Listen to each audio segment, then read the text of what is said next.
The Eyjafjallajökull local volcano erupted into life last month after lying dormant for nearly 200 years. The lava flows were spectacular, and so were the floodwaters thundering off a nearby glacier. But it's this vast plume of ash and dust 3.5 miles high that's causing havoc in Europe's airspace. Drifting south and east, the volcanic cloud has closed the skies over the UK, the Netherlands, Scandinavia, and northern France and Germany. Between 5,000 and 6,000 flights were cancelled in Europe today. US-based airlines alone have cancelled over 205 transatlantic flights. Today, Heathrow Airport was full of stunned passengers. I didn't hear anything about it, no. So it's completely out of the blue. Yeah. And you certainly didn't think it would affect us here. This backlog of frustrated passengers looks bound to get worse as the volcanic cloud is now drifting toward Poland. I've been chucked to the back of the queue. So when might you get out? Saturday, maybe. The volcanic cloud, too high to be a breathing hazard for humans, can be lethal for aircraft. Some of the particles in it are plain rock dust, but others are jagged-edged shards of glass which can get sucked into jet engines.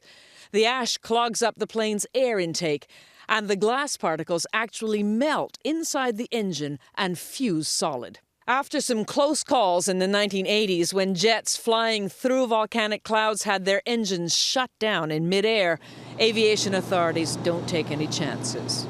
Behind me, Heathrow, one of Europe's busiest airports, or at least it should be, but tonight there is nothing moving.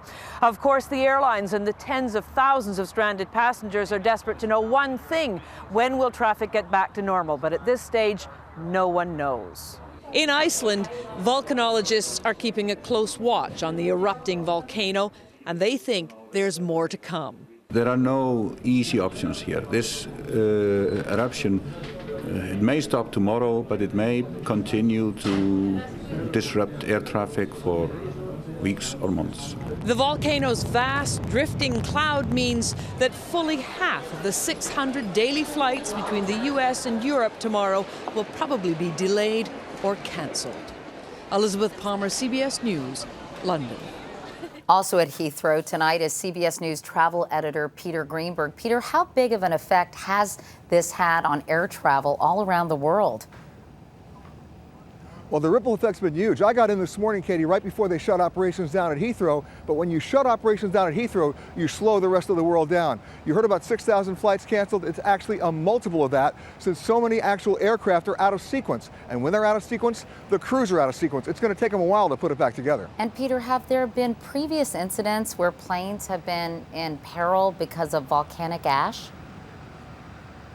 That's true, Katie. In 1982, British Airways Flight 9 over Indonesia flew into one of those volcanic clouds, and it shut down all 4 of the 747 engines. The pilots miraculously were able to restart those engines at a precariously low altitude and were able to land. And then in 1989, a similar accident happened with KLM Flight 867 heading to Anchorage. They were able to land too, but that was the wake-up call. And because of that, there are now 9 volcanic ash advisory centers around the world alerting the aviation community to exactly what happened this morning. And Peter, even if the volcano stops and things clear up, how long will it take for everything to return to normal?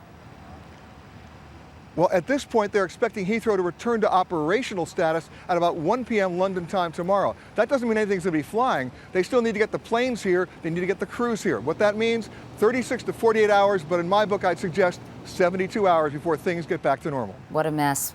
All right, Peter Greenberg at Heathrow International Airport. Peter, thanks very much.